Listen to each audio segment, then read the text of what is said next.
Yung what's up mga ludi, ari na ko rin subong sa balay ni Bong Kabalan Vlogs alias Bong Tibihon Vlogs, no, alias Tulilot, ang original Tulilot sang DYHBR men. So nag-request gina sa sakon mga iyo siya sang biscuits, tinapay.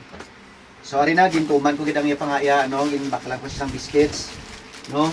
Mga lodi, hindi ko man mabakal tanan-tanan pero gin-try ko ang best ko para mahatag ko sa iya kiti. May pamilya man ko ngakon, may ginapakaon man ko, may ginasagod man ko. Ari baklan ko sa sang ginapangayo niya.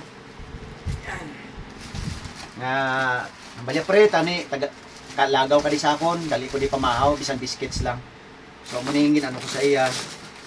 Dalan ko sa sang biscuits. Okay. Ano pre may ano da pre kalamay. Ano kung gusto mo pre magano pero aring iban kang hindi mo na pag ano sa kay bawal nimo. Mga kanton sa mga bata. So mga dilata. Palaman pre, may palaman. Ay, bugas gang. Bugas. Harap pre. So, amo lang din ang kaya sang budget ha. Pasalamatin na lang na pre. Pasalamatin na lang na. Damo mo kudaan ginapa eskwela, may college mong kudaan. Pero at least pre, gintuman pag imo pangayo. No.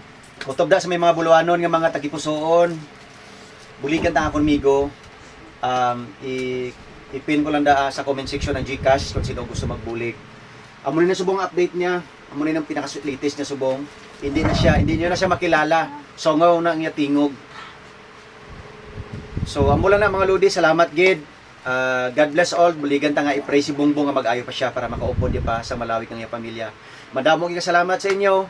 Share lang. Share. Salamat gid. God bless you all.